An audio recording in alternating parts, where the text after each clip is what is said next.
the people.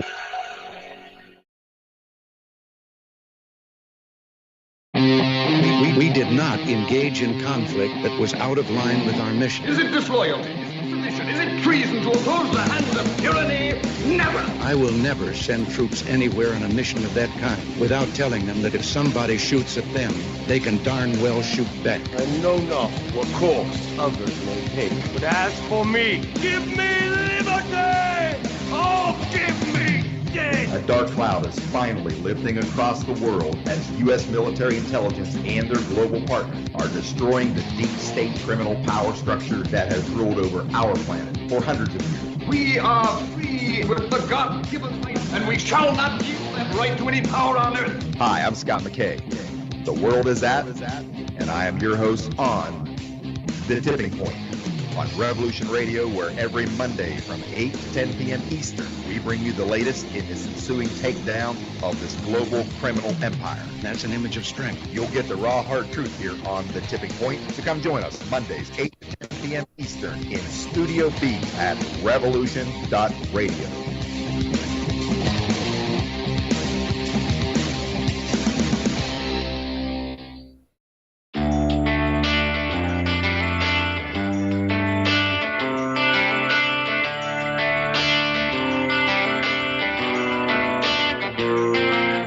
This is Thomas, a.k.a. a Mad Painter. I'd like you to join me Monday nights, 10 p.m. Eastern Standard Time for Open Canvas. Don't forget to bring an open mind. Yes, folks, that's right. Bring an open mind to an open canvas. Again, that is Monday nights, 10 p.m. Eastern. UFOs to government corruption. This is Revolution Radio, freedomslips.com. You don't need to expect us. We're already here. This is the people's war. It is our war.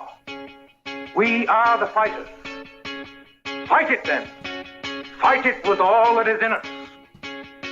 And may God defend the right. Warning! Warning! We gotta stop them! They're gonna kill us all! See how the trouble you've started? Be they the government, be they industry, be they organized labor, be they anyone, or human beings. Time when the operation of the machine becomes so odious, makes you so sick at heart that you can't take part. You can't even passively take part. And you've got to put your bodies upon the gears and upon the wheels, upon the levers, upon all the apparatus, and you've got to make it stop. And you've got to indicate to the people who run it, to the people who own it, that unless you're free, the machine will be prevented from working at all. Revolution Radio at freedomslips.com, the number one listener-supported talk radio station, throwing ourselves upon the gears of the machine. Revolution Radio, where information never sleeps. You called down the thunder, well now you got it. Right, you tell them I'm coming, and hell's coming with me, you hear? Hell's coming with me! Revolution Radio. Here we go, hour one.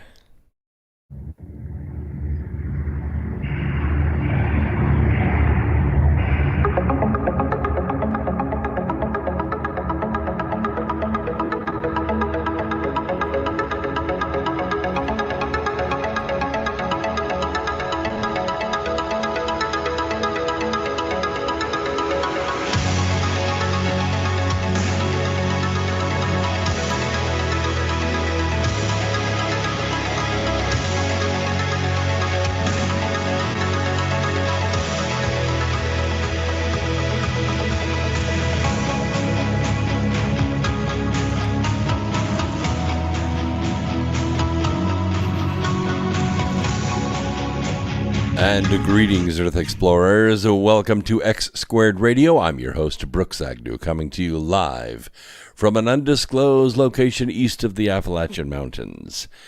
This is where the past meets the future. In here, the results are always positive. We might go a little past your imagination. Have no fear. You will be safely traveling with us.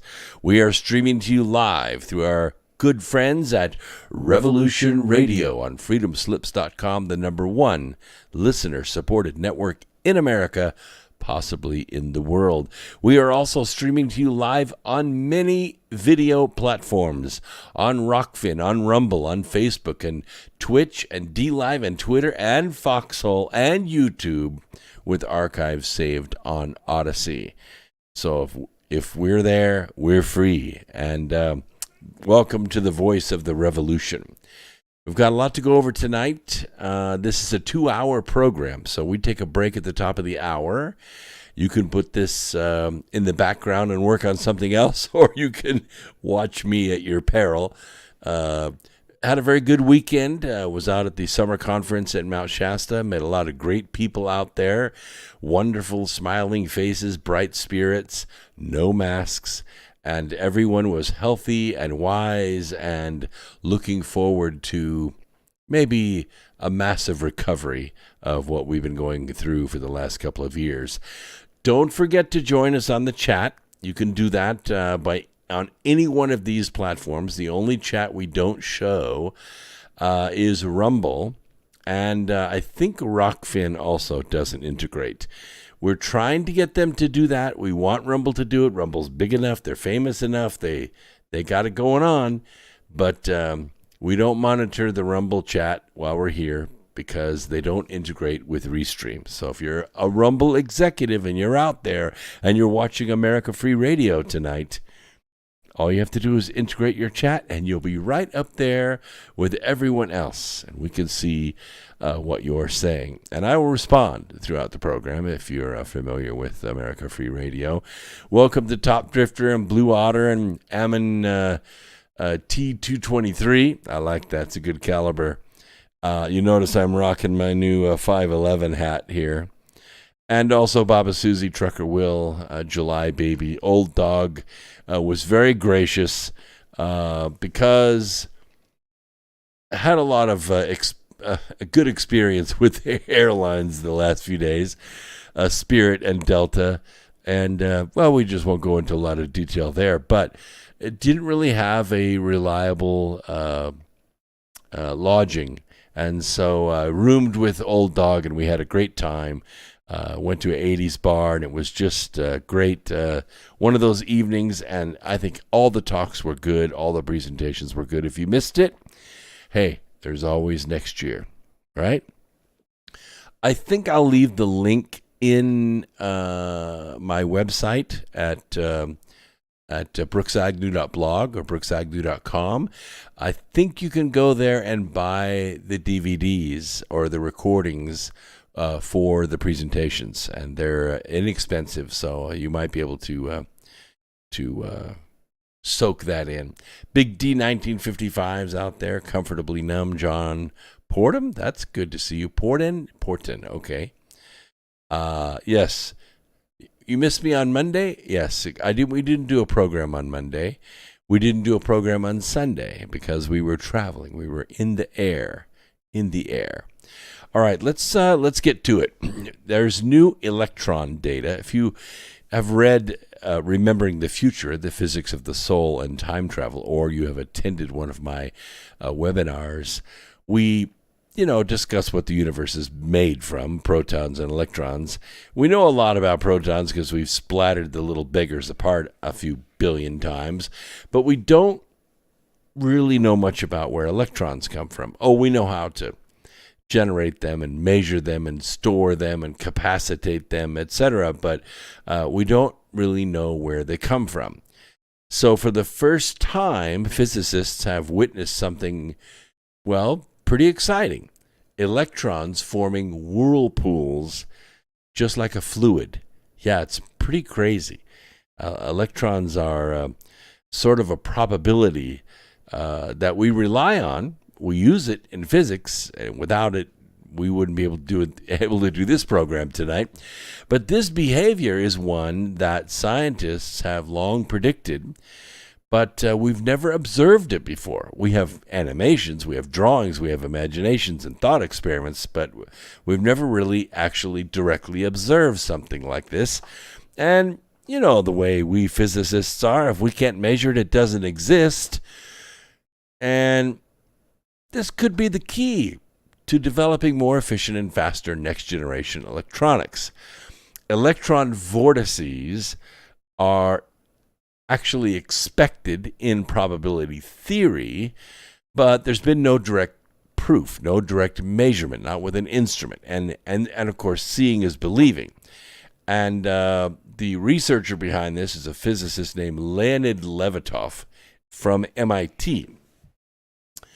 And by the way, if you're ever in Boston, you should go to the Boston Museum of Science. It's near MIT. It is spectacular because in the basement, they have a lightning show. They have the world's largest Van de Graaff generator there, and they make some horrendous lightning bolts in there and put it to music, and they demonstrate a lot of stuff in there.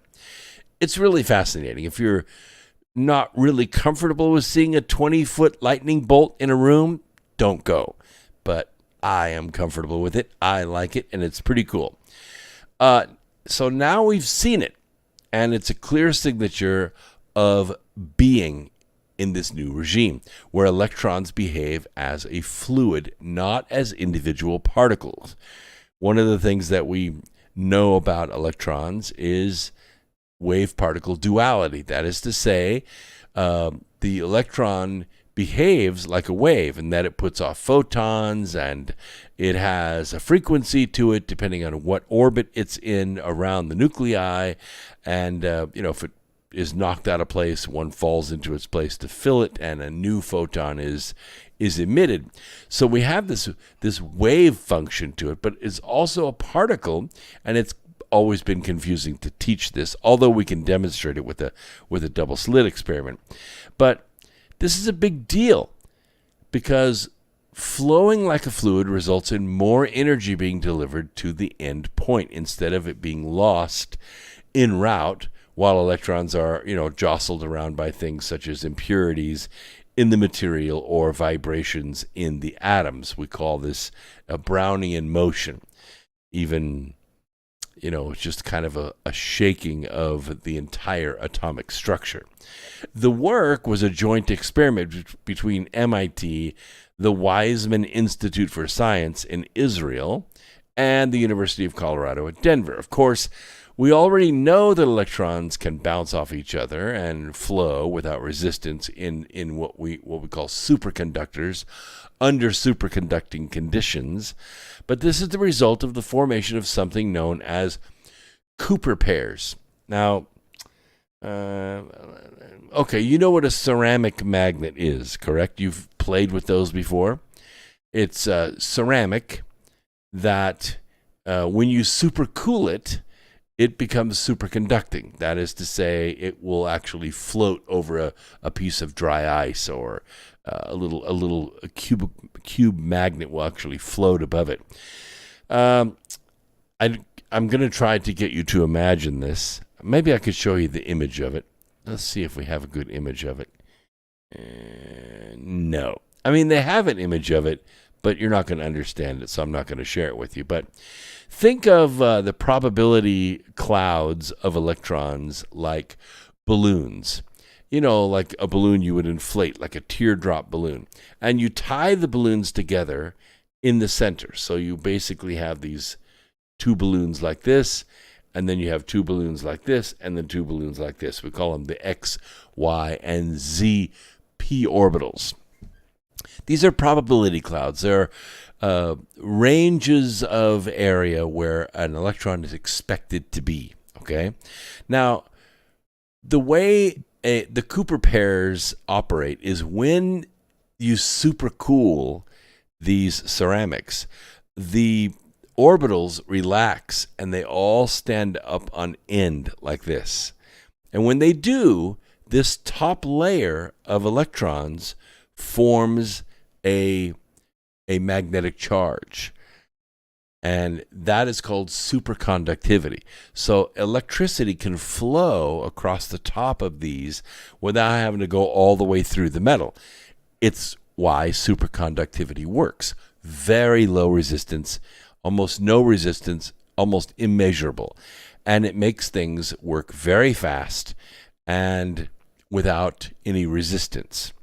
So, like, take water, for example. Okay, water is a very unique molecule. 1 oxygen, 2 hydrogens. But there are 2 spare electrons, right? Just kind of floating up there. That's why water sits at this crazy 107-degree angle. And it can actually relax and get straighter when it freezes, which makes it also very unique. But it is, nonetheless, these pairs of electrons. And so an electric current should essentially be able to do the same, but any collective behavior of electrons is usually overridden by the impurities and the vibrations in normal metals. Like steel is not a pure metal. Copper is very difficult to get pure copper. Gold is a little bit more malleable and less resistance, but that's expensive too. And silver, also that way. And of course, even semiconductors like silicon and boron. These distractions knock electrons around as it travels and stops them from exhibiting this fluid-like behavior. So it's long been predicted with special materials at near zero temperatures, like getting around 5 or 6 Kelvin, we begin to see these superconductivity behaviors. But the problem, it wasn't actually ever observed to prove this was the case until now. That's why these experiments are so exciting. There are 2 fundamental features of a fluid. First is linear flow. Okay, linear flow, where separate particles all flow in parallel as one, and the formation of vortices and eddies. Eddies are like, if you look at a stream, that's flowing down the mountain, it hits a rock, and the water flows around that rock. That's an eddy. So that happens on a subatomic level as well.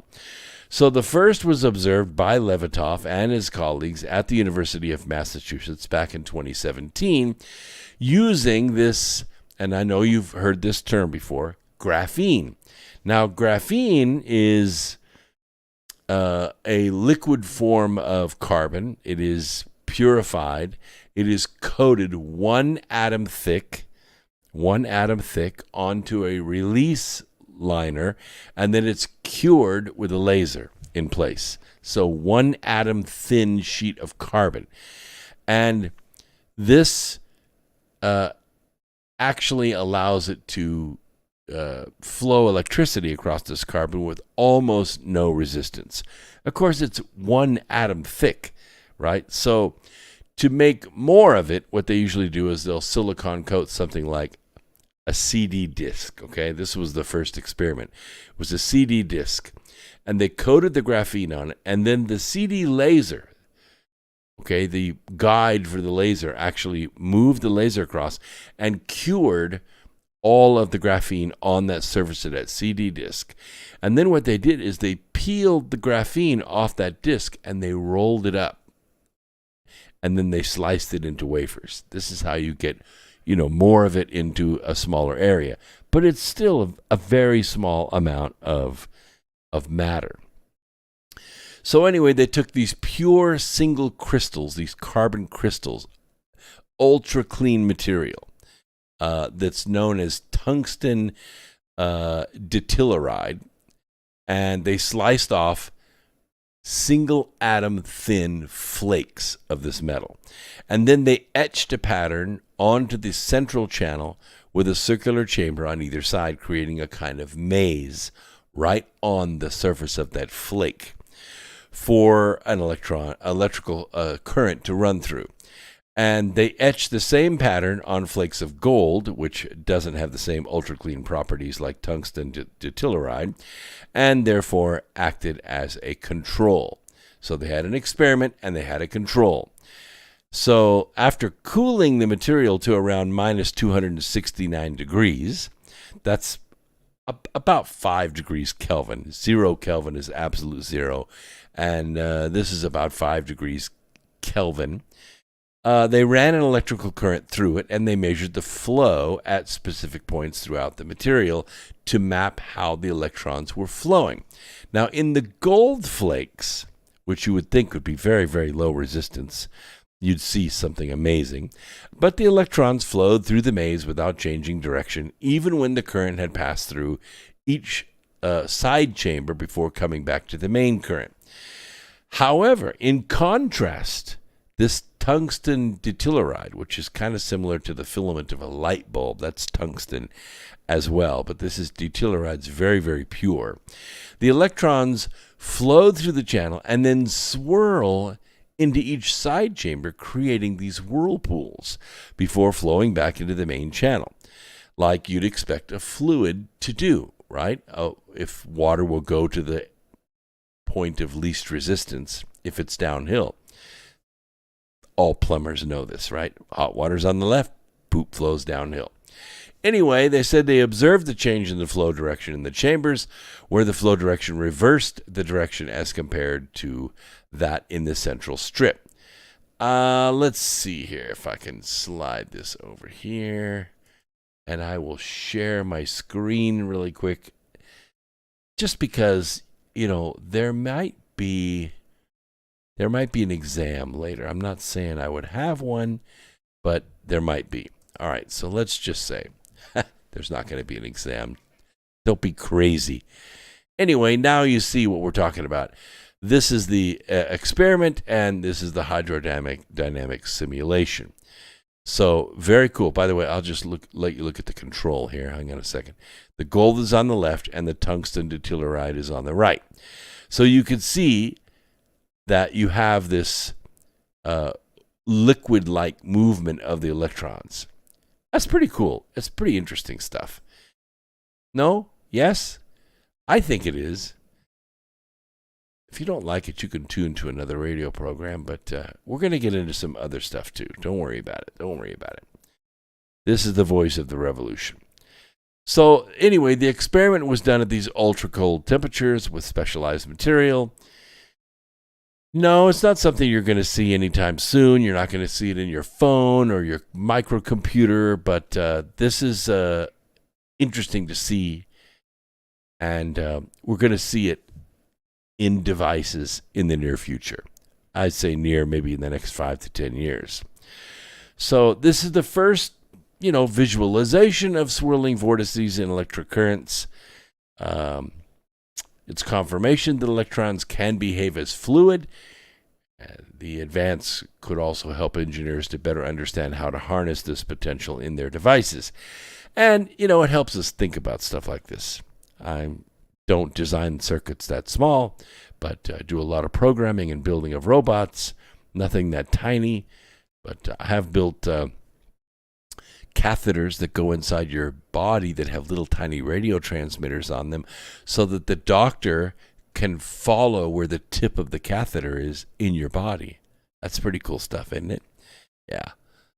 Lots of neat stuff. Battery technology, that is a good question, okay, in the chat room, because you've heard the term graphene associated with batteries. I have not actually tested any graphene batteries that size. They've all been very, very tiny, little like watch batteries, a little tiny watch wafer. The batteries that we use in our electric vehicles, we like to use the larger cells, usually 300 or 400 amp hours. These are substantial. These are 10 to 12 kilograms a piece, and we stack a number of them. 40 or 50 of them. I'm not going to give you the exact number, but we stack them in series, which creates the high voltage at 150 or 350 or 600 volts DC. And then most electric vehicles will charge or power a inverter, a three-phase inverter, which actually is very efficient as far as delivering horsepower for the size of the motor, but it also generates a lot of heat, and heat is wasted energy. So in my vehicles, we tend to stay with the DC.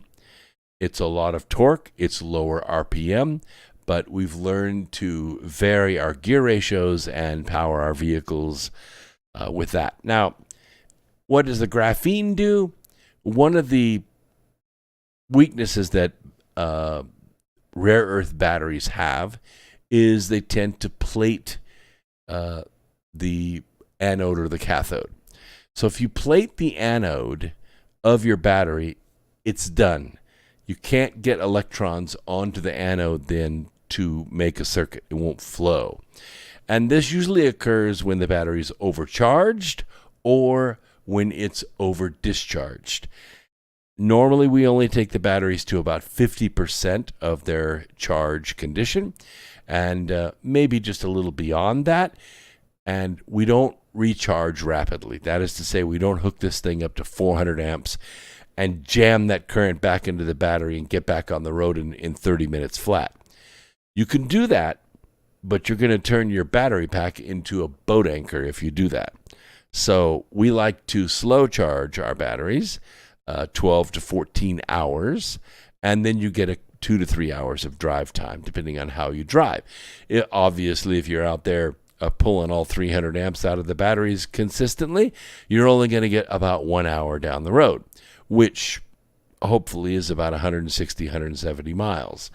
But if you're only driving around town and you're only drawing 60 or 70 amps at a time, maybe little peaks of 180 or 200 amps, you can drive for hours and hours and hours and operate the air conditioning and the heat and the power steering, and you're just fine. You can stop several times a day, throw about 30 minutes or 20 minutes of charge into it, and you can drive all day long around town. So it's convenient. By the way, hello, Japan. Good to see you out there as well. That's why we love this time slot, because it's also morning in Japan. They're 12 hours ahead of us. All right, let's talk about, we're going to change gears here and talk about our title program tonight, which is The Great Fall of China. You've heard of the Great Wall of China. This is the Great Fall of China. You should know you need to probably take precautions. I'm going to explain to you what those precautions are. I'm trying to decide right now if I want to leave YouTube on or not. I had them actually put me in YouTube jail for a month because a couple of years ago I talked about the Cold War going hot, and we were talking about, this is back when President Trump was negotiating with China and ended up succeeding in getting a trade deal, the first trade deal ever with China.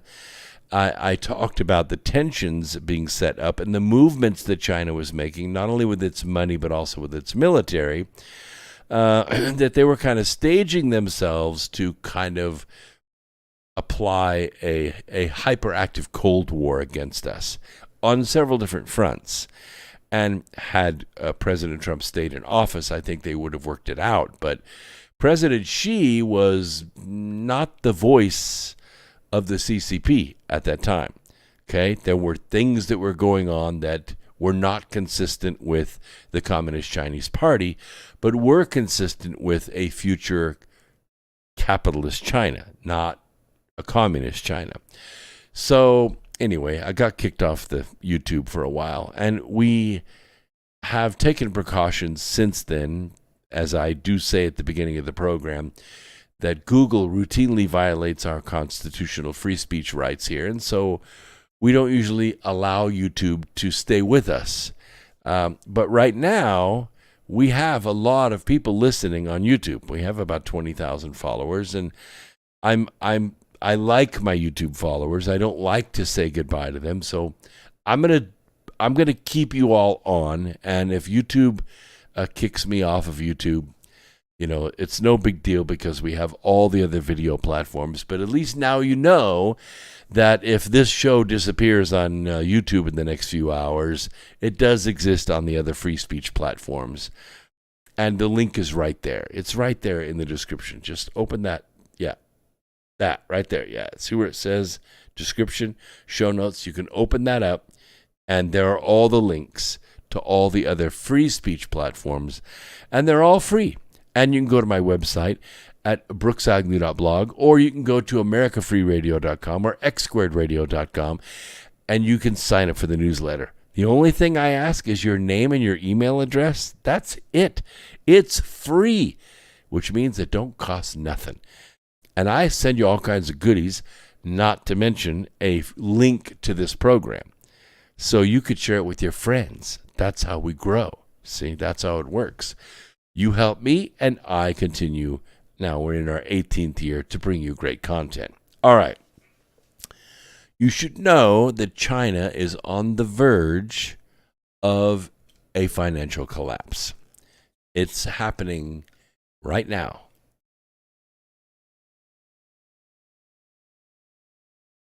It's not like our financial collapse. It's different. We had a financial collapse in 2008. And it was based on a bunch of dog shit mortgage-backed securities that Standard & Poor's lied to us about. They defrauded us, I hate to tell you. And I've explained to you what mortgage-backed securities are before, where these blocks of single-family mortgages are put together. They're underwritten by some government agency, either FHA or Freddie Mac or Fannie Mae. And we have faith in these, that they're worth the money because the people that make up the owners inside these mortgages are making their payments. Except in 2008, we discovered they weren't, and they hadn't for a while. It started during the Clinton years. It went all the way through the Bush years, and here we were getting ready to change presidents, and we found out that the mortgages that backed our securities were worthless because people weren't making their payments. At the end of the day, they were people that had no business buying real estate. Did we recover? Yes, we did recover, and a lot of houses went on foreclosure, and a lot of real estate brokers and savvy buyers made good deals at the time, but the TARP funds were returned. However, Obama sent them to Europe instead of paying off the debt. So we ended up doubling our debt, doubling our national debt in 8 years, and that was our financial crash. Fortunately, we're a very strong, robust nation, and we were able to recover from it. But China is having a different kind of financial collapse.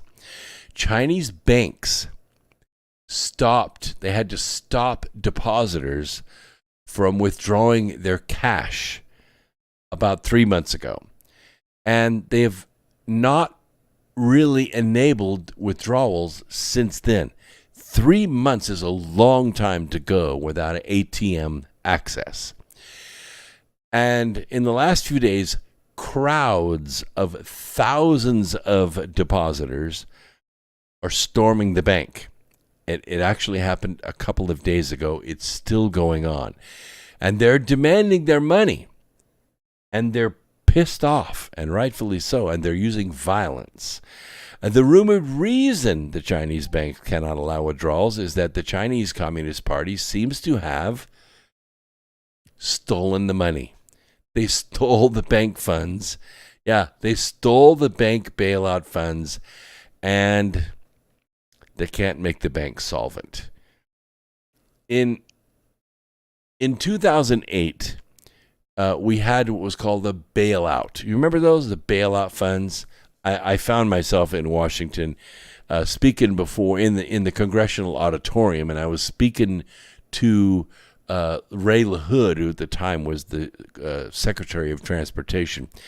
And I had all 18 of the congressmen from North Carolina with me, and I was standing at the microphone, and I was trying to ask the Secretary of Transportation why he was standing in the way of letting my electric truck hit the American highway, because I had customers and we made a good truck, and we were the first car plant in the state of North Carolina, and we were ready to go into production.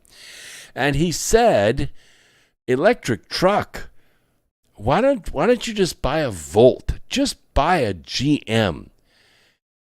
And you could have heard a pin drop. There's 400 people there with me in Washington at the Congressional Auditorium. And I said, well, with respect, Mr. Secretary, I don't think you can buy a Volt right now. You can lease them. But we already did that with GM one time, and it didn't work out for us. And I said, I just want to know why you won't let an independent company like mine introduce an electric truck to the American highway.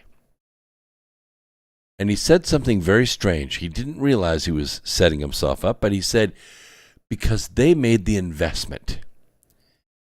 And I said, well, again, with respect, Mr. Secretary, actually, we made the investment.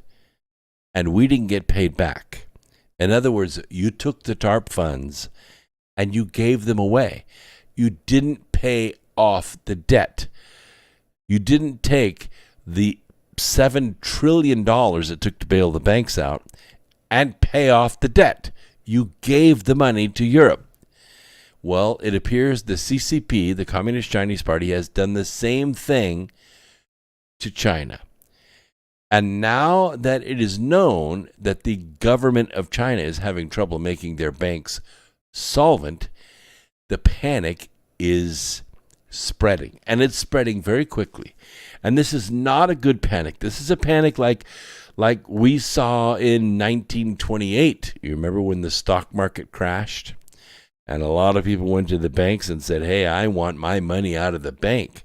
And you remember what happened by 1933? There were bank holidays.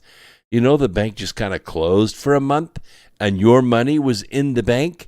And you know what people did? They banged the doors down. They tried to rob the bank.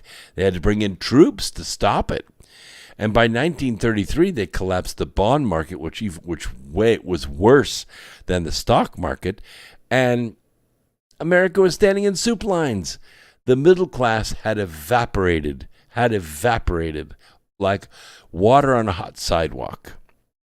Now, there's going to be banking troubles not just in China, but in other countries that rely on Chinese cash to remain solvent themselves. Okay, this is like those electrons, right? Money has to flow. It can't just stay in one place. If it doesn't flow, everybody goes broke.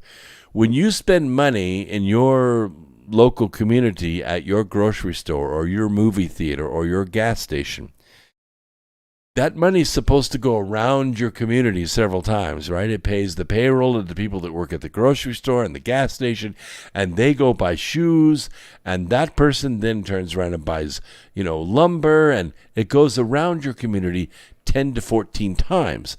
That's called commerce. That's how it works. You don't have to keep pumping cash into your neighborhood. It flows around the neighborhood several times before it leaves. And, of course, what happened over the last 20 years is banks have become national.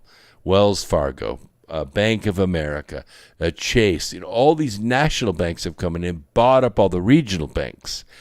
So now you have, credit unions and you have small banks with 10 to 20 branches that are kind of holding their own, and people are putting their money in these small banks, but eventually they're going to be bought up by national banks. And what happens is that money is then vacuumed out of those local banks. You see the armored trucks leaving town, right? It's vacuumed out of the local banks to the central bank, and then it's played on the money market at night, and this is how we set ourselves up for these kinds of mistakes. So a couple of days ago, almost all the banks in Canada. You remember this happening? You saw this on the news. Maybe they were very quiet about it. But all the banks in Canada suddenly just went offline. They just went offline. You tried to do your online banking, go pay your phone bill or move some money around or see how much you had. It wasn't there. Now, they called it a connectivity problem. We talked about that this morning in our morning meeting. And the ATMs weren't giving cash, and the credit and the debit card transactions were not getting approved, so people had to pay with cash, right? Like, what is that? Who carries cash anymore? And people lined up at their local banks, at the local branch, hoping, to swipe their ATM card and get a few $100s out so they could go have a weekend. But, some got it and some didn't. I can't tell you how many times I've gone down to my local bank, driven up there because I don't want to pay the $3 fee or whatever it is at the local Minute Mart. I drive up to my bank and it says, out of order. Does that mean they don't have any cash, or does that mean that the ATM is under repair? I don't know. But is the Canada Bank connectivity issue, is it related to the China Bank crisis? The truth is, nobody's saying. And that usually tells me, Earth Explorers, that it is, right? So the bottom line is this, and I'm going to share this with you one more time. I do this from time to time. And I'm going to implore upon you, because this crash is now reaching fever pitch, this cold financial war is about to go hot. You need to make a trip by your ATM without paying a fee. Don't go to another bank or don't go to the grocery, but you could do this at the grocery.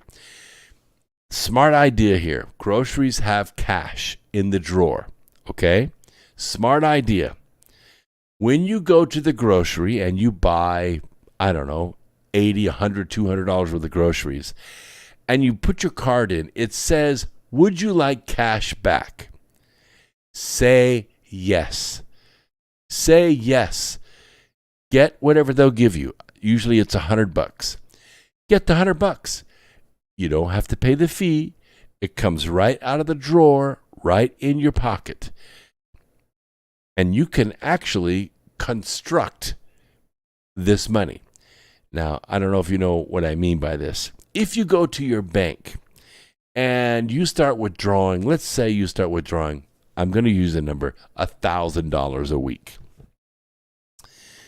At the end of 10 weeks, you'll have withdrawn $10,000 in cash from your bank. That's called construction. Once you reach $10,000, your bank is alerted. You have to now fill out a form for the IRS that you have taken cash out of your bank, which means you're going to do transactions that are untraceable. Now, cash is the currency of crime, right? So when you take cash out of the bank, the federal government assumes that you're going to commit a crime with this money. You're going to go buy drugs or whatever, and you're going to deal an unrecorded transaction, which the federal government does not like. That's called construction. But you can construct with the grocery store money, and no one's ever going to know. You know why? Because it shows up as the Piggly Wiggly. It shows up as the Red Owl, or it shows up as Kroger. It shows up as your local grocery store. Now, you can't pull out $1,000 a week, but you can pull out $100 every time you go. So when it says, do you want cash back, say yes. Normally, I wouldn't say that. I like to have money in the bank as much as anybody, but it's better to have it in your hands right now. Okay, the bottom line is you need to have cash on hand, because a lot of things are going to start going funky very quickly. And those who are not prepared, you're in for a very rough ride. Of course, you're listening to this program.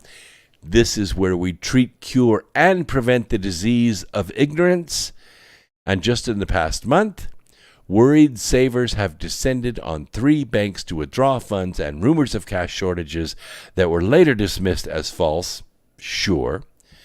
Over the weekend, customers rushed to a bank in the northern Hebei province to take out money, prompting local regulators to publicly vouch for the soundness of its lenders, probably at the point of a gun, as the police halted the run. Now, confidence in the $43 trillion banking system, it's eroding. It's rotting.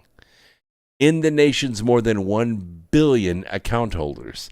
Hey, we only have 40 million people in the United States. That's including illegals and tourists, right? We're talking about 1.1 billion account holders in one country.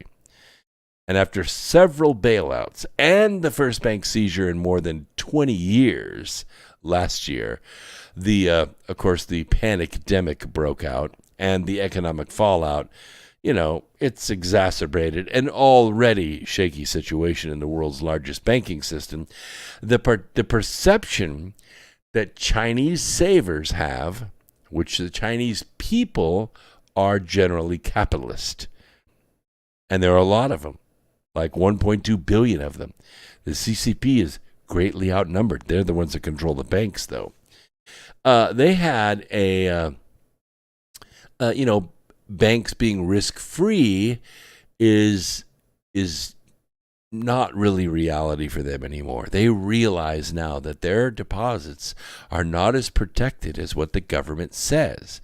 And I got to tell you, Earth Explorers, once a rumor like this spreads, and I'm not saying I'm trying to spread it, I'm just trying to inform you, it brings immediate liquidity risk to a bank. Because when we're talking about liquidity for a bank, we're only talking 10% of the assets of that bank. 90% of the assets of that bank are accounts receivable, which means loans. They loan the money out. They have notes. They have loans that are out. Yes, they're still an asset to the bank. People are going to eventually make those payments. They have real estate, backing those loans. They have collateral, but that's not liquidity. That's not. If somebody asks you, are you a millionaire? You could look at your financial statement and say, well, yeah, I guess I am on paper between my house and my 401k and blah, blah, blah. I guess I am a millionaire. But if someone were to say, okay, give me $1 million, I can't because it's not liquid. Now you understand where the banks are. They got to have 10% or so on hand to cover normal liquidity demands. But if those demands go up, what is that? Captain Super AIDS is saying something. Not just a bank, but banks. Yes, China's had plenty of bank runs, and their shadow banking is a massive source of systemic risk. You're exactly right. When one bank does it, they can kind of do a shell game, and they can bring the cops out and break it up and control the news so that the word doesn't get out. But when multiple banks do this, this is where we have a problem.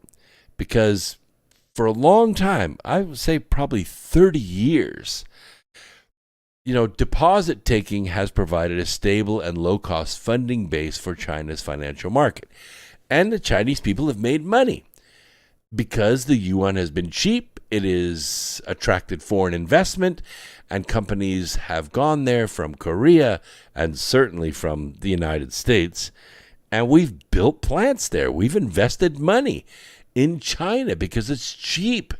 And so people made money and people put the money in the bank. And it plays, a key part in the rise of the economy. And that's why it's the second largest in the world. But Chinese households, they hold about 90 trillion yuan. That's about $13 trillion of bank deposits. That's significant. That's significant. It's more than anywhere else in the world when you're talking about a cumulative amount. I'm not saying that each individual Chinese person is as wealthy as each individual person in the U.S. or even in India, but cumulatively, it's a lot of money, folks. And the regulators are now not only seeking to soothe these nerves publicly, but they're also raising protection to preserve this cushion for the banks. And the run in Hebei came after authorities kicked off a pilot program to limit large transactions in the province. No more buying cars, no more buying, $1,000 TVs or $3,000 computers, all right? Hold down the purchases for a little bit while we catch up. But it was a 2-year program. 2 years. Yeah, and it was supposed to be expanded to Zhejiang and Shenzhen. Shenzhen is an enormous shipping community in October, which, by the way, between these two cities covers about 70 million people. That's like, 4 Los Angeleses. And it would require retail clients to, pre-report any large withdrawals or deposits of, $10,000 or more, which is about, where we are too. But we don't have a lot of $10,000 transactions that we do with our debit cards, do we? Let's see.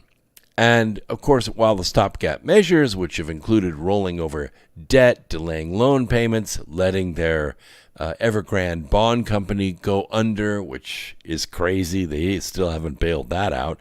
People are stuck with hundreds of thousands of pieces of real estate that are essentially worthless, and they don't want to sell them because they lose all their money, so they're hanging on to them, but they owe way more than what they're worth right now.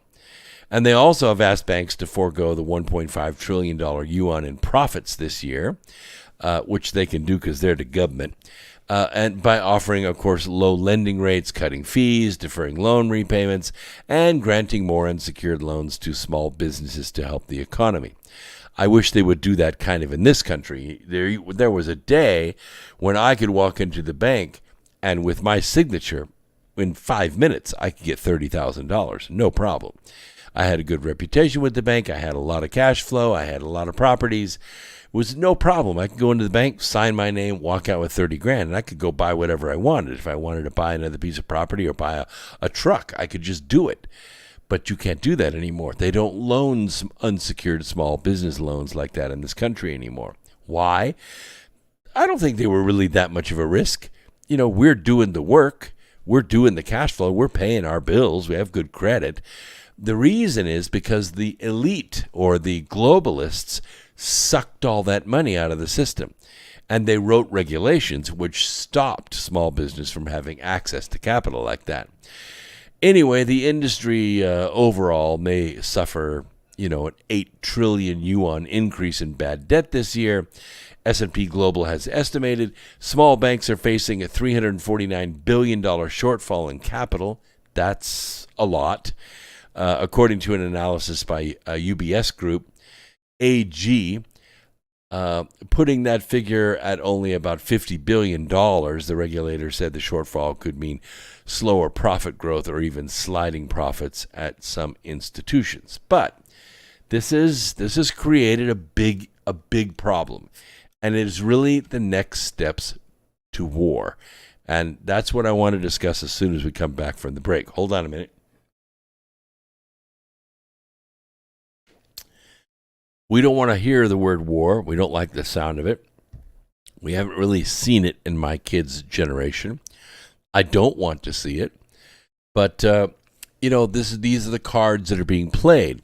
And when Virtual Joe and his gang of criminals are over there in Saudi Arabia trying to beg them to increase their oil production because he has essentially gutted the oil and gas industry in this country and won't let any coal-fired plants start back up again, regardless of how clean they are, we have a problem.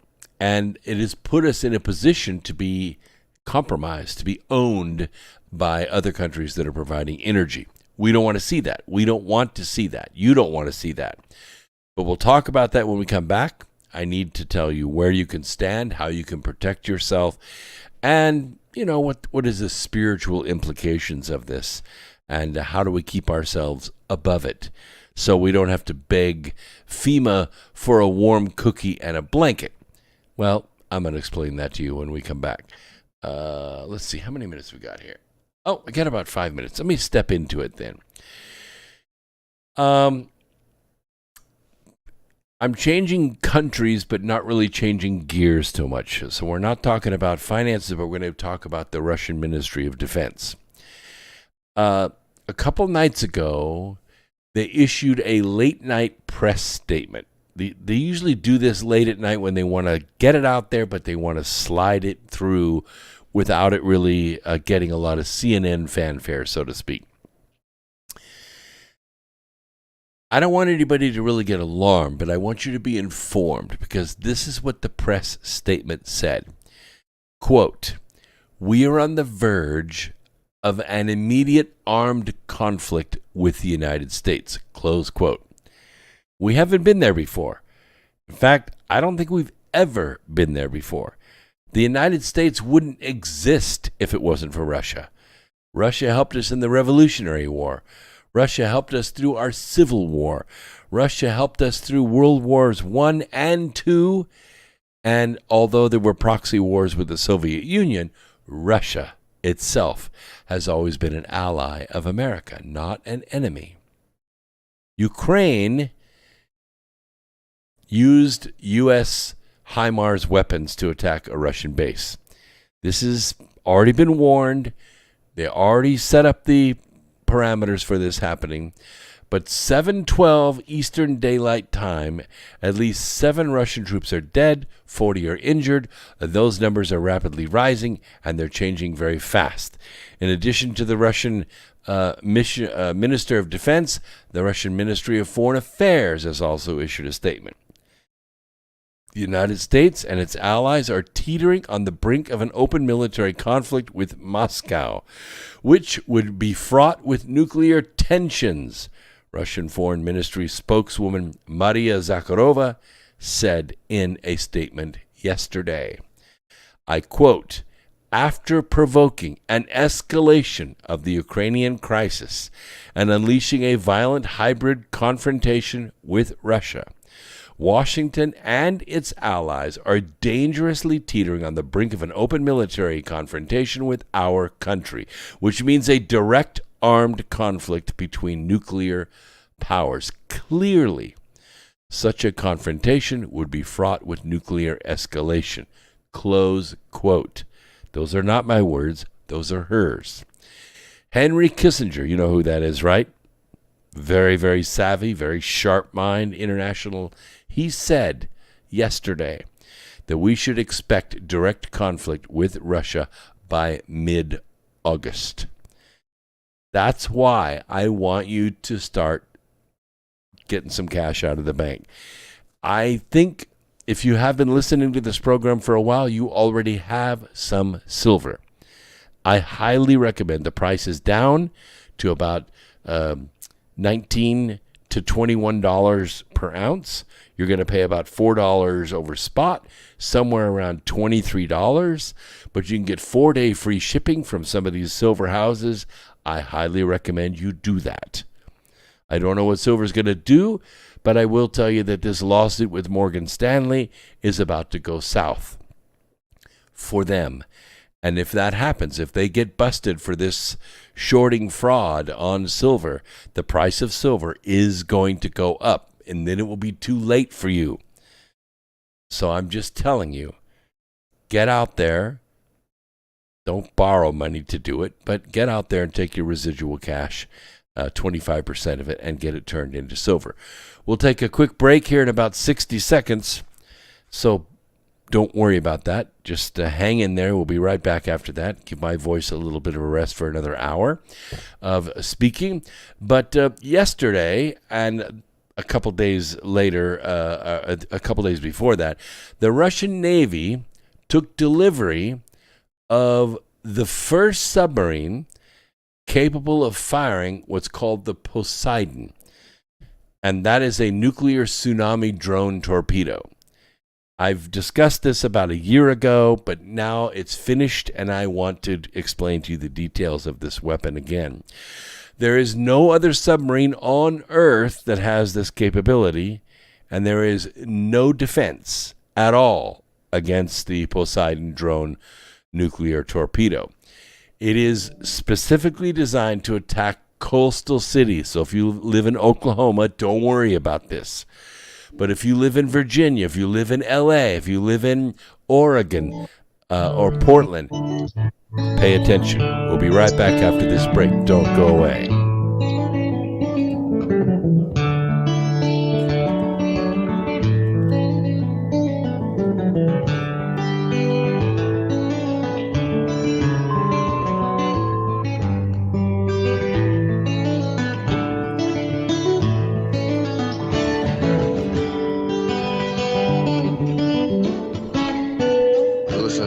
Radio at freedomslips.com, and we'll be right back after this message.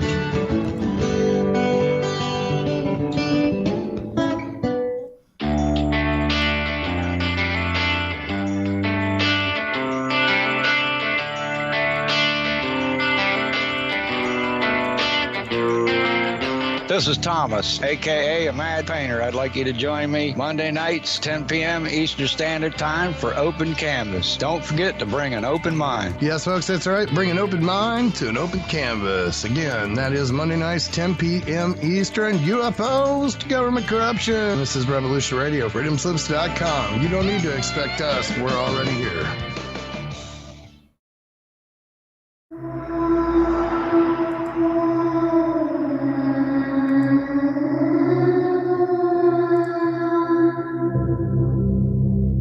Are you interested in the paranormal, murder mystery, real natural law? Do you enjoy interviews with amazing guests? Then join Crypt Rick every Monday night, 6 p.m. Eastern Standard Time, right here on Revolution Radio. Studio A, freedomslips.com. Crypt Rick's I've Been Thinking. Welcome to the Crypt.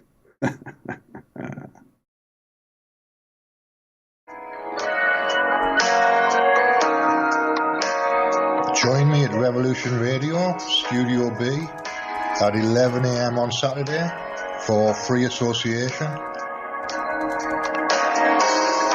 when we take a look at philosophy, spirituality, psychology,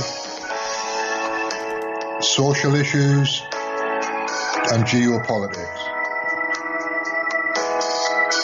It's every Saturday at 11 a.m. Eastern on Studio B at freedomslips.com.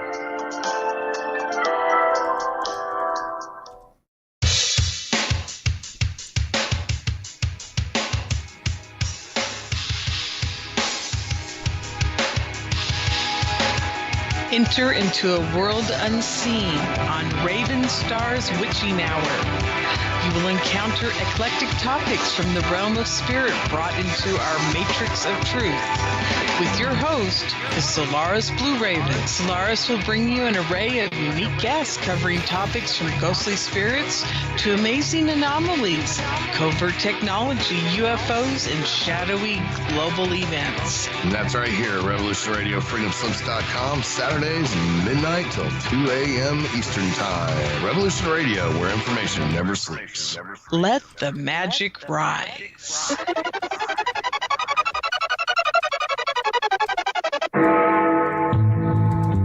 Galactic Interstellar Council on Revolution Radio, Studio A, Fridays at 2 p.m. Eastern. Join us as we traverse the starseed paradigm, as expressed in the time-space continuum that we know as the divine expression of love and light. Integrating this conscious unity into the galactic paradigm. So welcome all, both terrestrial beings and galactic beings as one. So be it. You're listening to Revolution Radio.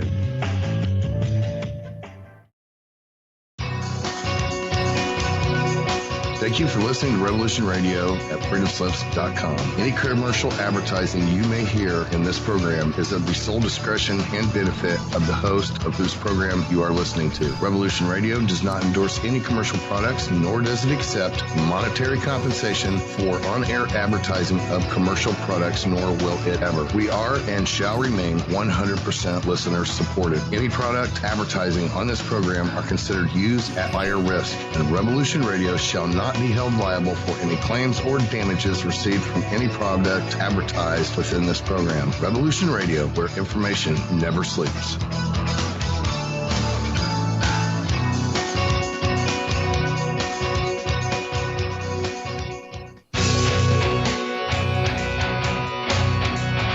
All right, thanks for listening while we took that short break here at Revolution Radio, freedomslips.com.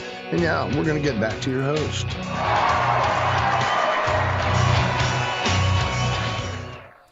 All right. Good to be back. All right, now let's talk about this a little bit, because I have discussed the attack plan with you a few times, but I need to refresh your memory, because you need to be able to tell your friends about this. This submarine that's going to be armed with this strategic nuclear torpedo. This torpedo is not small. It's the size of a school bus. And this submarine was delivered to the Kremlin this week. So this attack strategy that I've shared with you a few times, I learned it when I was in the Air Force. I have learned some other secrets about the attack plan from time to time, and I will share them with you because, classified or not, this is the voice of the revolution, and I'm here to save lives. This is Project 09852, Belgorod. It is based on a Russian Oscar-class guided cruise missile sub.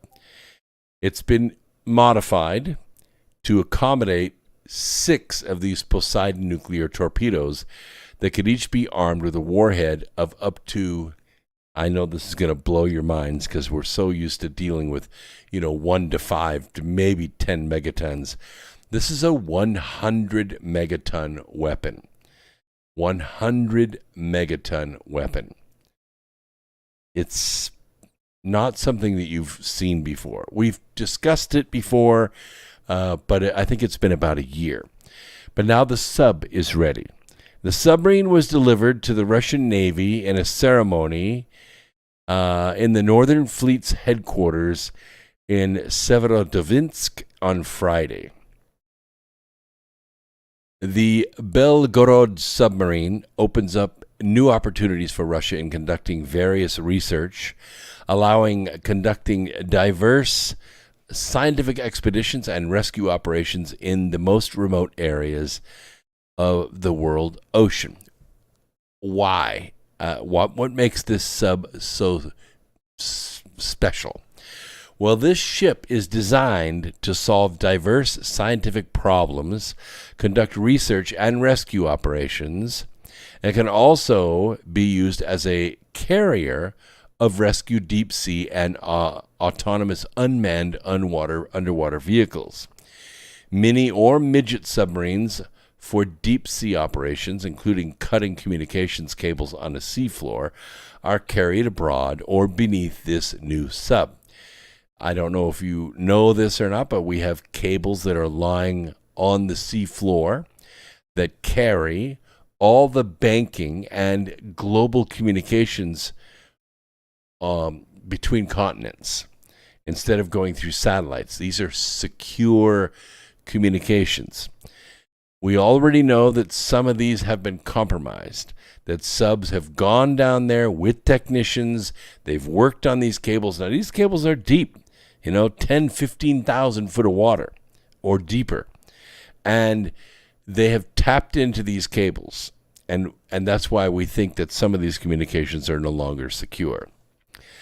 But the most fearsome aspect of this new sub, the Belgorod, is this new Poseidon autonomous, what's called a nuclear drone torpedo. It is 24 meters long. It is about 7 feet in diameter.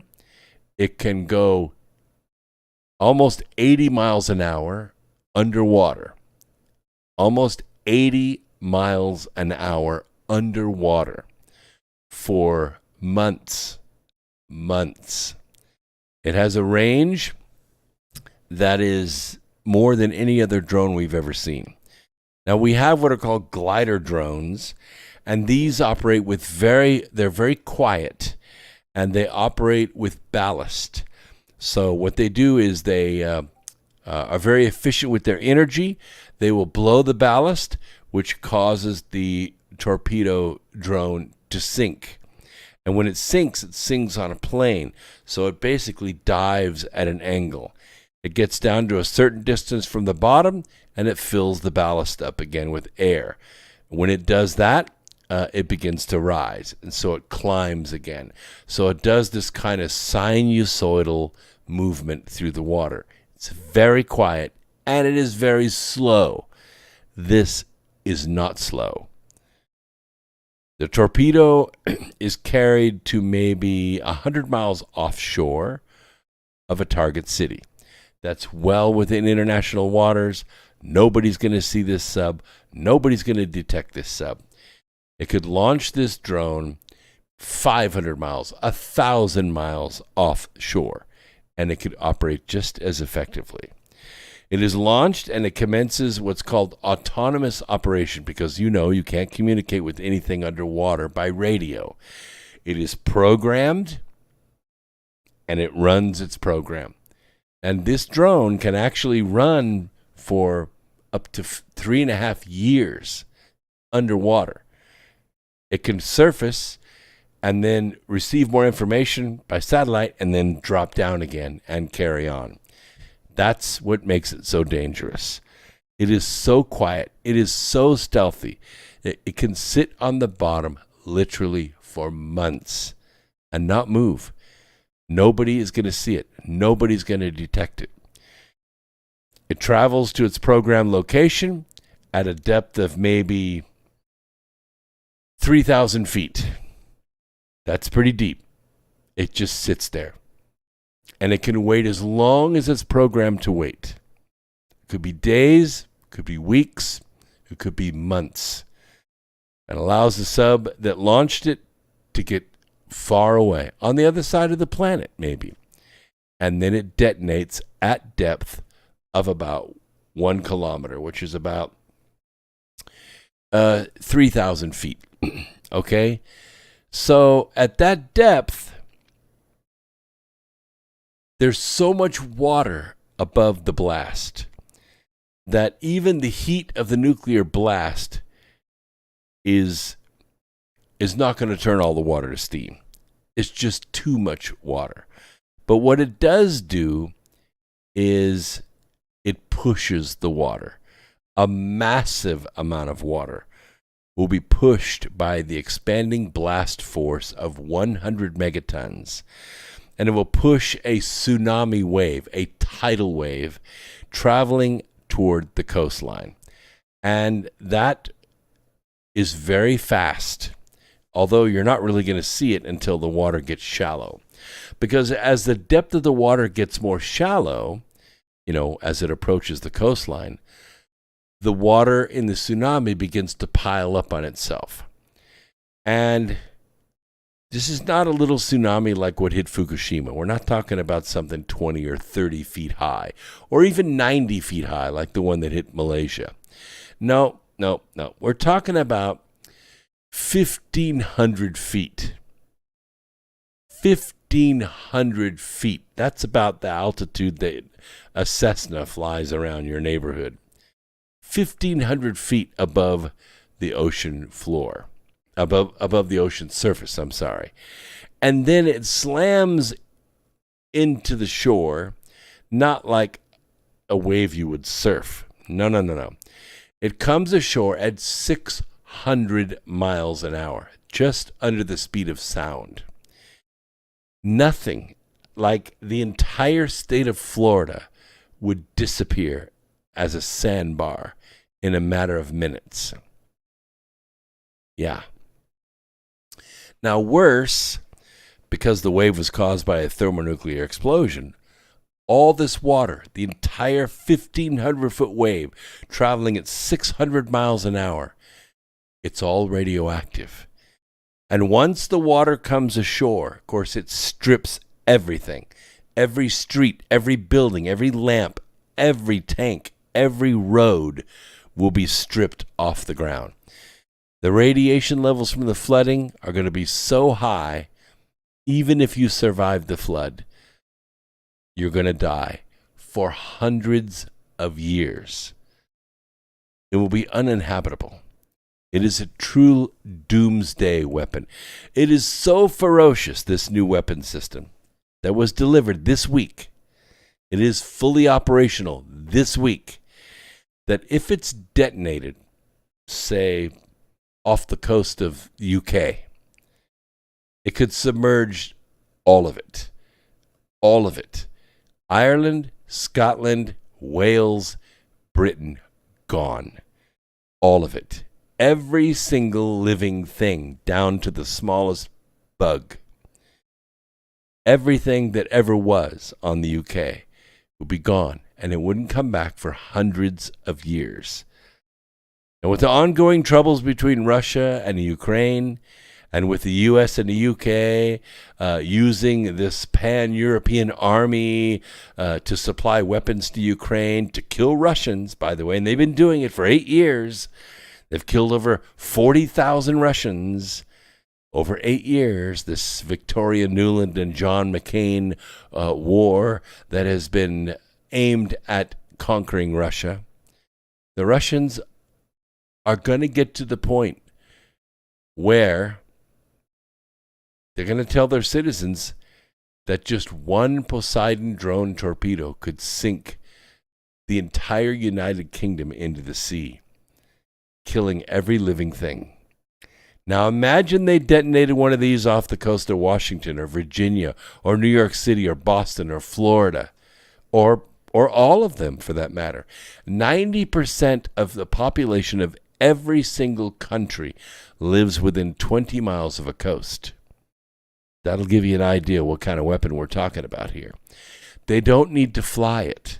It is completely undetectable. And it can sit there for years. There is no defense against a weapon like this. You can't stop it. You can't detect it. The only thing you can do is hope that you don't piss Russia off. And now that Russia actually has an operational submarine capable of launching this now tested and operational nuclear drone torpedo, maybe, just maybe, picking a fight with Russia over Ukraine is not such a good idea. And the U.S. has clearly fallen in the arms race. We don't have anything like this. We wouldn't build anything like this. Yeah, we have about 6,200 nuclear warheads, but Russia has hypersonic missiles. We don't. We've tested them, but not reliably. Russia has this nuclear drone torpedo. No one else has it. So if it looks like a real war breaks out, Russia survives and nobody else. They don't have to go to Florida. No, they don't have to ever go to Virginia. They don't care if it stays radioactive for 300 years. Doesn't bother them one bit. No fallout. No. We're not talking about fallout going up into the stratosphere and going around the planet. You know, all those mutually assured destruction things that we used to watch as kids. You know, want to play a game? You know, thermonuclear war. No. This totally changes the game. Totally changes the game. Now, let me bring you up to date of what a first attack strategy looks like. Yeah, okay. Maybe it's classified, so what? We've known for at least 30 years the sequence of events for a first strike against the continental U.S. I was briefed on this very scenario while I was in the Air Force, and the high-level events have not changed over the past few decades until this week. There are two things that have changed significantly. Technology. There are a few things that have changed. Technology. On the offensive side, the weapons have become more stealthy. They are either already in position, as I covered in the book Charm of Favor, or they can slide into position without being detected, as I just explained. The nature of this technology is primarily EMP in nature, not so focused on digging up non-military real estate, but this is a very big risk. On the defensive side, there's not much to report, actually, that we've not briefed you on before. We don't have any anti-missile technology to speak of because the pathways for attack are too numerous. And the more combinations that are utilized, the statistical effectiveness drops exponentially.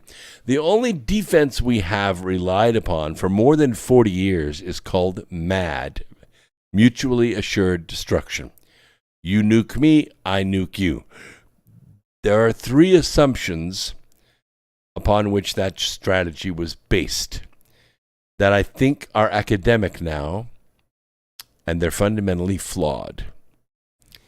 And here are the assumptions. The enemy has anti-missile systems that are effective and numerous, and the personnel are well trained. The enemy has soldiers inside our government in high-level positions, including the White House, that can sabotage any defense and any form of retaliation. In fact, Virtual Joe and his gang of criminals have done exactly what our enemies would do. They have attacked our energy. They have attacked our financing. They have attacked our free speech. They have attacked our education system. And they have done it very smoothly, very efficiently, and they have brought us to the point where we are right now, where we're worried about this. In other words, there is no mutuality to the mutually assured destruction thing anymore because the U.S. forces are not on alert. They do not have trained personnel on duty.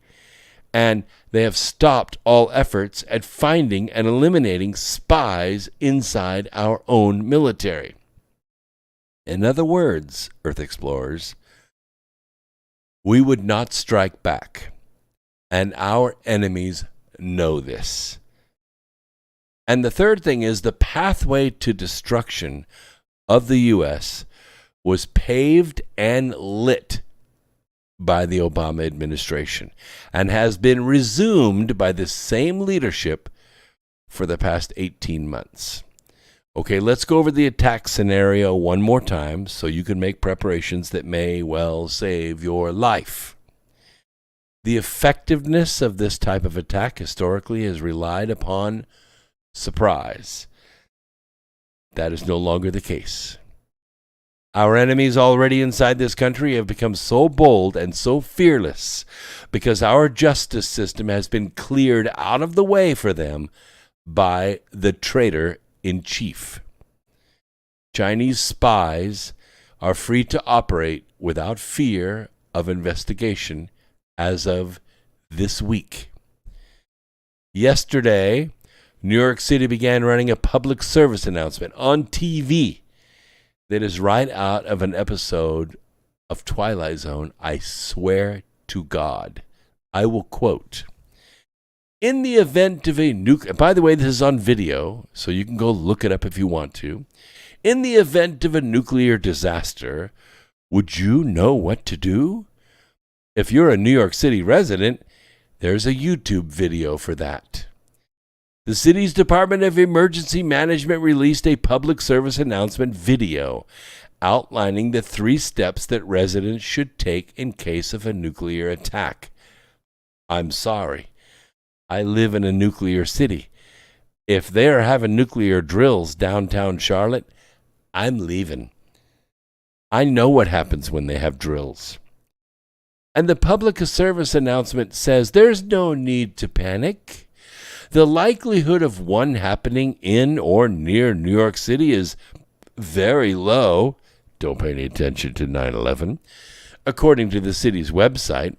But just in case, the video, released a couple days ago, on its YouTube channel, by the way, the city's official YouTube channel, it advises New Yorkers to do the following. Number 1, get inside fast. And don't stay in the car. Stay inside and shut all the doors and windows. Head to a basement if possible. Remove and bag all outer clothing if exposed outdoors. And stay tuned to the latest information. Like anything's gonna freaking work. Now, while the spokeswoman for the Emergency Management Department said there's no direct threat to the city, she said it was important New Yorkers know what to do. That's the public service announcement. So this month, researchers at the Louisiana State University ran multiple computer simulations to assess the impact of global and regional nuclear conflicts on the world's oceans. It concluded that any conflict would plunge the world into darkness. It would cause temperatures to plummet, wipe out much of the world's sea life in what it said would be a nuclear little ice age. In April, Russian Foreign Minister Sergei Lavrov, you've heard him before, warned that there was a serious risk of nuclear war. Now, whatever happens, Earth Explorers, the host of New York City's video reassures viewers that their knowledge is power, concluding her message with, "All right, you got this." Like, no, we don't. The method of sowing panic and utter hopelessness among the residents of the nation's largest city is also part of the attack. How do I know it's hopelessness? Because the tunnels leaving New York City today are not jammed up with cars full of people heading for safer ground. The people have either given up entirely or they're so numb and broken that they no longer care about surviving. At first I thought that perhaps no one even believes the news anymore, but it was a public service announcement. It sounded a little like a seatbelt and emergency exit briefing, but it should have made even the most doubtful consider getting out of town, for a couple of weeks anyway. So let me tell you what the attack plan has traditionally been. Of course, this is before the Belgorod nuclear drone missile. If you live near a coast, which I don't, this should greatly worry you. So this is the attack strategy as I remember it, and it takes us to about 7 days. So pay close attention, replay this if you have to, but this is what we expect in the military to occur. T-0. An EMP weapon explodes at altitude. For about 400 to 600 miles in every direction, all microelectronics fail. Phones, traffic controls, cable and broadcast signals, and internet instantly goes dark. There is little to no property damage. People within sight of the blast are permanently blinded if they look at it. 1 minute. T+1 minute. Conventional missiles launch from submarines and possibly from warehouses and shipping containers strategically placed around the country. Yes, they have shipping containers that are missile launch systems, and they're sitting on the ground ready to go. All they need is a cell phone call.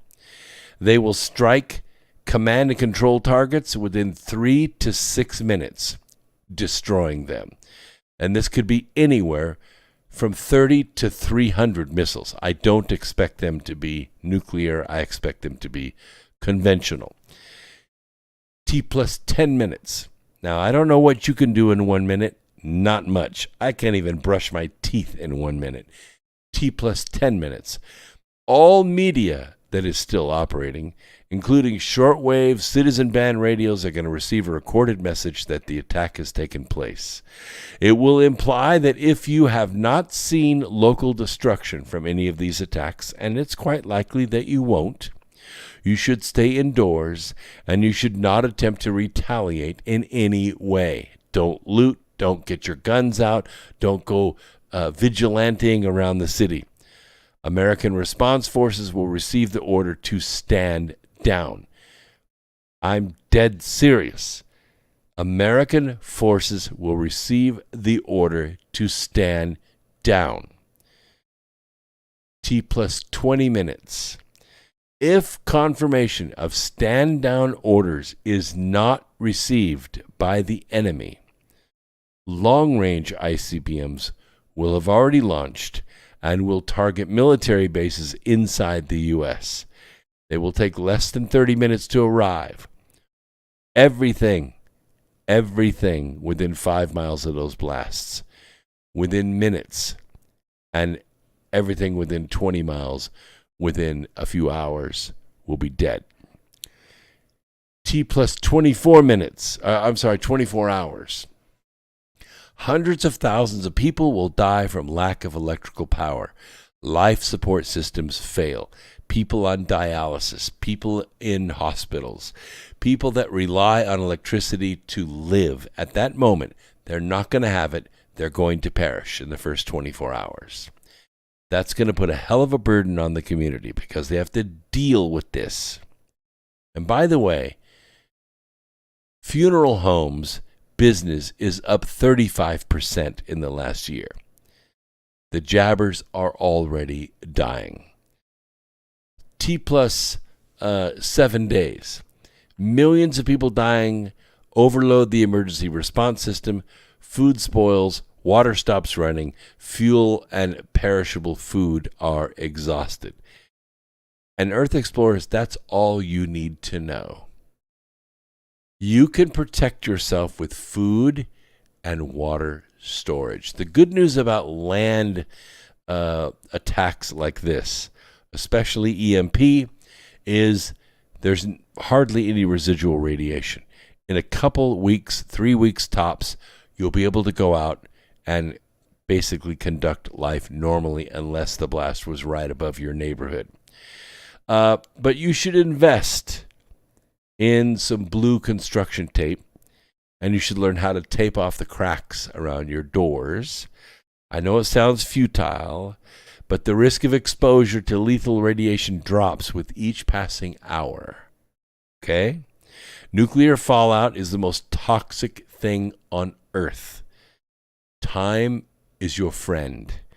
A couple of weeks to a month in the basement with filtered air and stored water will save your life.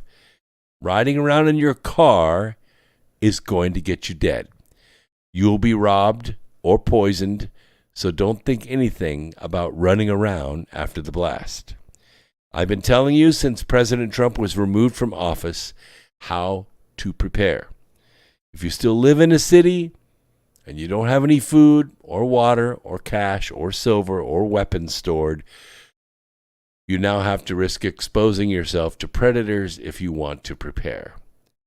We may be down to just a few days or even less. Virtual Joe at this moment is out of the country, leaving the global syndicate in charge of America. We do not have the authority in this country to stop them. We do not have the ability, but without coordinated leadership, any effort to prevent this attack or to save the country is going to make matters worse. Chaos and anarchy are not the solutions. Are you hearing me? Chaos and anarchy are not the solutions. Spies and enemies of freedom have been in position for years now. And during the past 2 years, they have significantly attrited our justice system, and our intelligence apparatus has been completely compromised, down to the local cops. There is nobody on your side except me. Okay? And I'm doing my best here to try and help you. All right, let's talk. Well, do I want to talk about the near-Earth orbit threat? Let's talk about the inflation deception game. Virtual Joe and his gang of criminals have been working overtime to destroy the middle class's ability to drive the economy. And this has been done 3 ways. First, the Great Resignation. Tens of millions of people were ordered to stay home from work. You heard it. I heard it. I didn't stay home. Maybe you did. The companies they worked for went out of business within weeks. By the time the panic-demic was over, the average person changed jobs at least 3 times. Hardly a business exists that has not suffered a minimum of 70% turnover in their workforce. We're still going through it right now at our plant. 1 in 5 people are not employed or are displaced in their industry. And that is at least 6 times the rate of unemployment reported to you by the fake stream news. You know it's true. I know it's true. Also, targeted destruction of the nuclear family. Children belong to the state. Your body does not belong to you. Your school does not belong to your community. Your land, your vehicle, and your food supply no longer belongs to your community. There is no one left to protect you and your family. If you attempt to protect yourself or your family or your friends, you will be labeled as a terrorist and imprisoned in a forced labor camp. You don't believe me? There are about 500 people in a dungeon in D.C. I would like you to meet. They've been printing money like it's going out of style. More money has been printed in the last 2 years than in the previous 20 years. Largely, it has been stolen by the world's wealthiest and most powerful political class.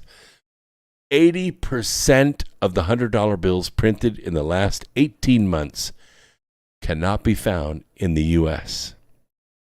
Everyday necessities like food, gas, housing, transportation, utilities, they have risen by 150% in the last 18 months. This is hyperinflation that the U.S. has never, ever seen before. Now, propagandists are trying to control the masses. They're reporting a subcategory of inflation that excludes food and fuel as a better guide to future inflation than the headline number. By the way, this was up 5.9% in June. That compares with 12 months earlier. For the month, it rose 0.7%. Both were higher rates of inflation than expected. It's designed to keep the people from panicking, and largely, it's working. There are no lines at the groceries or the banks in the U.S. yet. Never, ever in history have we seen 13 straight months of hyperinflation without an end in sight. The thing that's frustrating, Earth Explorers, is there's no reason for it. We had plenty of gas. We had more than enough food. We were feeding the world. There was plenty of money. Everybody was making money in 2019. Even prices of clothes rose 0.8% this month. By the way, that's on a 9.6% annual average. 9.6% per year. It wasn't President Donald Trump's tariffs that raised the prices. That's what they're trying to make you believe. Consumer prices remained low throughout his administration. Trump's tariffs turned out not to be taxes on consumers. Instead, they were absorbed by Chinese producers and exporters and the profit margins of most large U.S. companies. America was winning under the leadership of President Donald Trump. Inflation appeared and exploded as soon as Virtual Joe began running the money presses to pour cash into the bond market. We told you when it was going to happen. We told you how it was going to happen. We told you what would happen. Virtual Joe pushed through billions of dollars of deficit spending in the American Rescue Plan, while at the same time he shut down the American energy and transportation sectors, and these combined to choke off American supply chains and began evaporating the middle class within days of implementation. After the supply chain was frozen, and it's still pretty chilly, Virtual Joe pushed for unlimited spending in areas designed to enslave voters and make enemies out of American patriots. It worked. The global media empire made sure people only heard that the surge in inflation was temporary. It was a temporary shift. It was transitory. Many establishment outlets described fears of longer-lasting inflation as the product of partisan fear-mongering and claimed they had no rational basis. Do you believe that now? Do you? Fascists claimed without evidence that Trump's tariffs were raising prices. Instead, prices increased under Virtual Joe. It was no big deal, right? No big deal. They just need to lower prices. They just need to stop it and just lower prices. Some said that a silver lining of inflation would be higher wages. It didn't happen. Your wages didn't go up, did they? Mine didn't go up. Virtual Joe and his gang of criminals have forced you to kneel to them.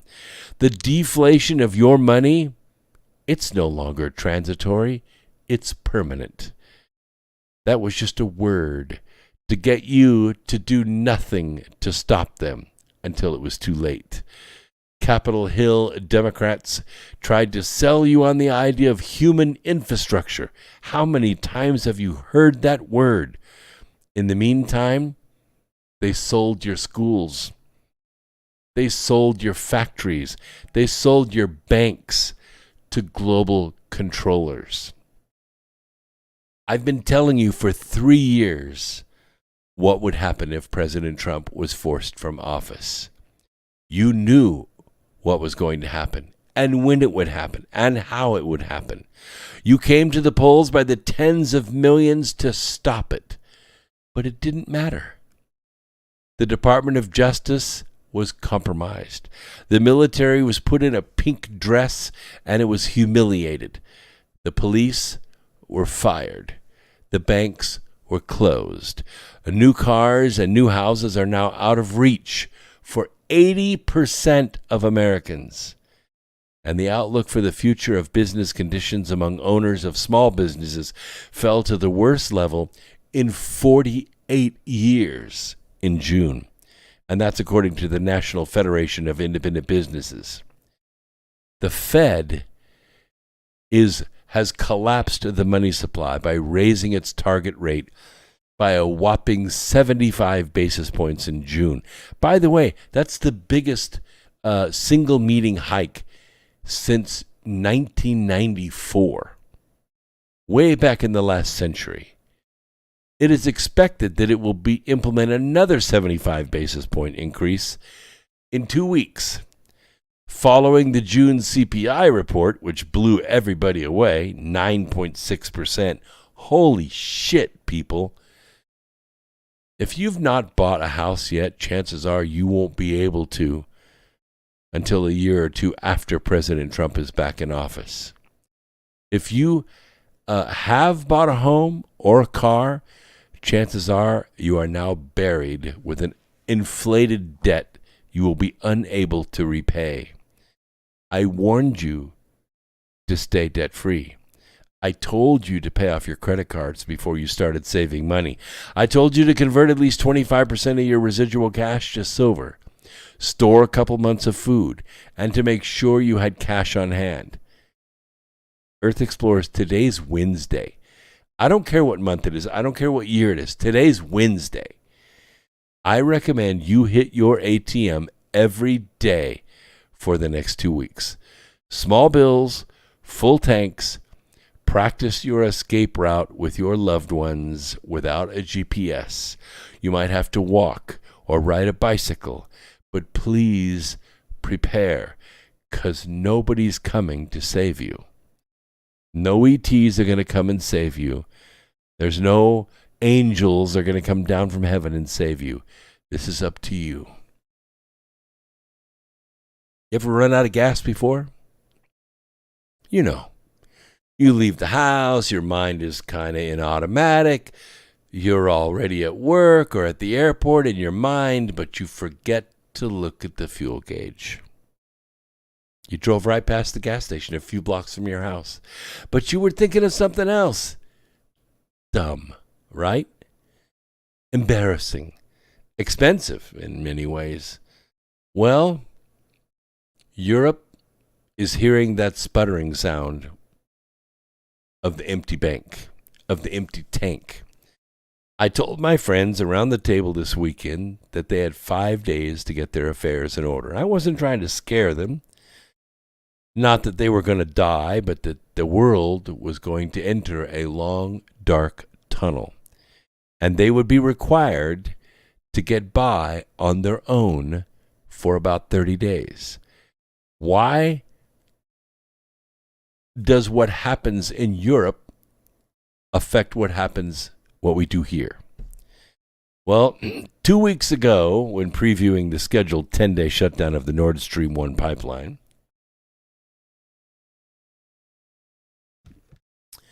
because I told my friends in 5 days that pipeline's going to shut down for scheduled maintenance. But what if it doesn't start back up? Right? What happens? I mean, George Saravalos said that if the gas shutoff is not resolved in the coming weeks, this could lead to a broadening out of energy disruption with material upfront effects on economic growth. And, of course, much higher inflation, or as he puts it, beyond the market's worries about slower global growth in recent months. What is unfolding in Europe today is a fresh, big, negative supply shock. Let's see here. The day gas is supposed to come back online could be the most important day of the year. That'd be July 22nd. Today is July 13th, so we got 9 days. We spend most of our market time thinking about the Fed and a recession. I suspect what happens to Russian gas is potentially an even bigger story. Of course, by July 22nd, parts may have to be found and the supply chain might start to normalize. Anyone who tells you they know what is going to happen here is pretty much guessing. But as a minimum, it should be a huge focal point for everybody in the markets, including you, even though you're here in this country, or even if you're in Japan. Because today, right on schedule, this 10-day shutdown period started. European stocks, they're going to drop 20%.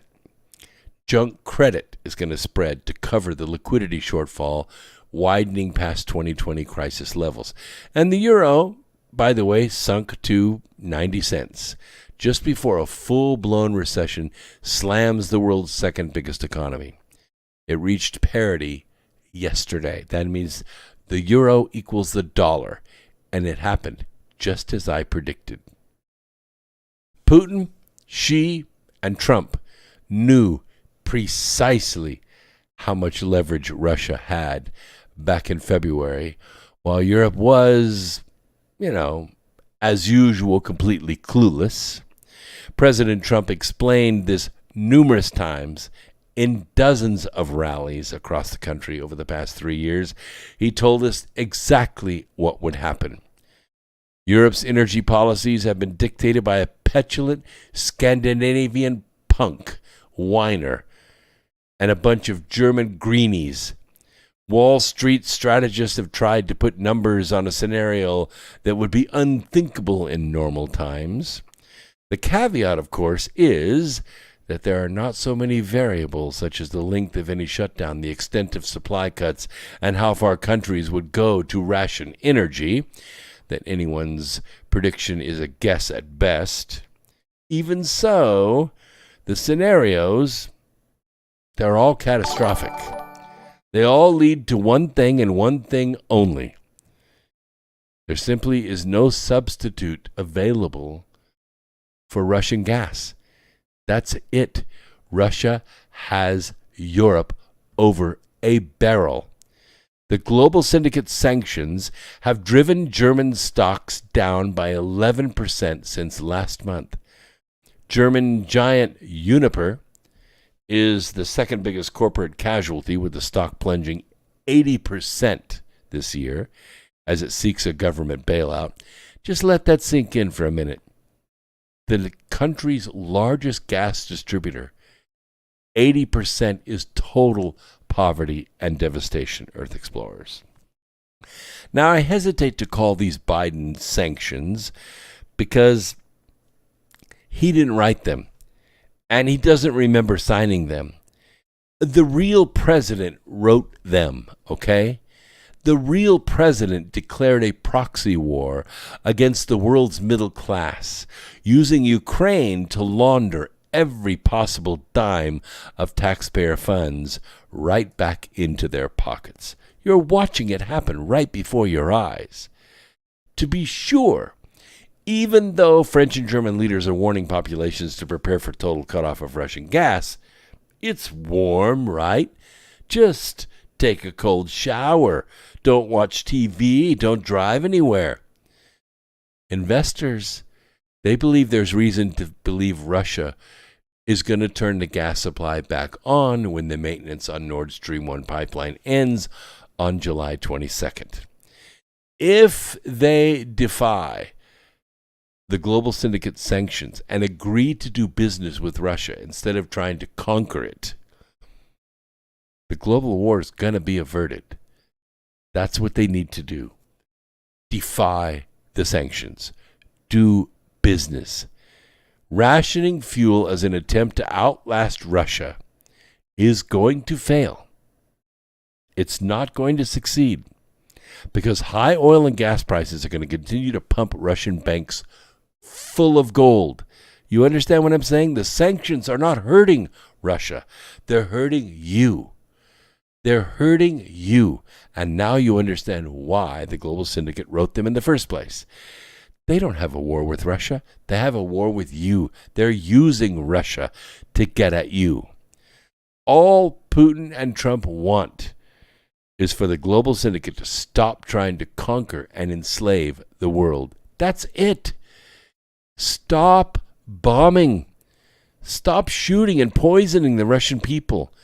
Peace in the world is one phone call away. One phone call away. As long as they think they can conquer Russia and take its gas and oil by force, the human race is at risk of dying. So let's not do it. Just don't do it, okay? We could survive. We can make this work. Don't let the global syndicate do this.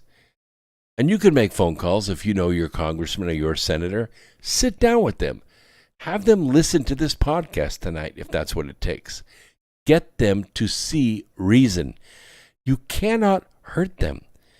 They have it all. They have the gas, they have the oil, and they have the weapons. Can't stop them. They don't want to take over the world. They just want to be Russia. All right. I hate to see you go, July baby. Says I have to go. See you all later and stay prayed out. Yes, yeah, prayer would have a point too. We can pray to soften the hearts of our enemies. But I don't know if it's going to work or not because they really want us to pray. They want us to give up. All right, let's talk a little bit about this near-Earth object that just cruised past us. It came close to Earth 6 days ago, passed within 50,000 miles of us. That's pretty close. That's like neighborhood distance. The asteroid's named 2022 NF. Yeah, you guessed it, 2022, because we never seen it before. It's new. Astronomers discovered this little asteroid using data from the Panoramic Survey Telescope and Rapid Response System, which is called PAN-STARRS, for those of you that are familiar with it. It's a system of cameras and telescopes that are based in Hawaii. But, you know, if you can't see it from Hawaii, I'm sorry, you just miss it. And I have to tell you, all other big scopes are already contracted up. That's why we have the Global Telescope Network project. I'd love to see it funded. I would. I think it's great. I think we get 2,000 or 3,000 amateur astronomers with good telescopes to take pictures for us, and we could spot this stuff a long ways away. Anyway, July 4th, researchers identified this object, calculated its approximate size and trajectory, estimated that the space rock measured between 18 to 45 feet in diameter. And because it's so small, it doesn't really fit NASA's criteria for a potentially hazardous asteroid, although at the right angle of approach, it would ruin someone's day for sure. The asteroids really need to measure about 460 feet and pass within 4.6 million miles of Earth to be classified a near-Earth object or a potentially hazardous asteroid, a PHA. While the newly detected asteroid will sail within, a very short distance, it is much too small to be considered an existential threat to the whole Earth. It would ruin your house and your neighborhood, but the Earth doesn't really care about that much. Though the asteroid makes its closest approach 6 days ago, it's going to be visible to some telescopes the day before. The Virtual Telescope Project will live stream the asteroid's flyby 4 p.m. Eastern Time that day. We don't care about that. We missed it. NASA and other space agencies closely monitor thousands of near-Earth objects like this one. Rarely do they pose a threat to Earth. Earth's kind of a small thing in space, and the odds of actually, straight-on attack of Earth is like almost infinitesimal, about like hitting a bullet with a bullet. But it is possible, not probable, but possible. We do see a lot of shooting stars and fireballs that kind of break apart and scatter across the sky. We've seen that before. In November of 2021, NASA launched a really cool project. It's an asteroid deflecting spacecraft. It's called the Double Asteroid Redirection Test, or DART. And it's designed to slam head-on into a 525-foot wide asteroid called Dimorphos in next month. The collision will not destroy the asteroid, but it may change the space rock's orbital path slightly. It's not going to hit Earth this time, but the orbit keeps decaying each time it passes Earth. Earth tugs on it a little bit, and the elliptical orbit changes. What we're going to try to do is change the math by slamming DART into it and bumping this thing off its path. So next time, we may not even see this asteroid when it comes around. Anyway, it's going to miss us by a long, long way this time, and we want to make sure that happens every single time. This is America Free Radio. I've been your host for the last 2 hours, Brooks Agnew. You can find me at brooksagnew.blog. Please sign up for the newsletter. It's free. I'll send it out every Wednesday, every Sunday. We'll have some goodies in there, maybe a couple of book deals, where I'm going to be speaking in the next few weeks, and also a link to this program on Rumble, because we're trying to push that channel right now. We may do other things too, but right now we're trying to push Rumble and build that audience up. Remember to share this with your friends, because that's the only way we grow. We can't do advertisement. There's no such thing as social media. All that's a bunch of bunk. None of that works for programs like this. It only works if you share it with your friends. So feel free to share the newsletter with them, get them to sign up for the newsletter, share, like, subscribe to all these different media, and you'll help us move along. That's how it goes. We don't ask for money here. We don't need it. I fund everything myself. If you want to give money, please give it to freedomslips.com. Go to freedomslips.com. Couple dollars a month would go a long way, especially if the 100,000 people or so that are listening to this program over the next week will send the money. We could change the world, okay? We are the voice of the revolution. We treat, cure, and prevent the disease of ignorance. Now go out, look for the good in others, and help it to grow a little bit every day. And before long, you will have saved the planet. That's how it's done. Thank you so much for being part of the program. I've enjoyed every minute of it. We love the people down at Freedom Slips. They give us a platform every Wednesday night from 8 to 10 p.m., and so far, we're doing pretty good. We've only missed one program this year, and that was due to a technical handoff issue. But we're gonna solve that too. We'll make it through the year. My goal is to do 100% programming. Peace, Earth Explorers.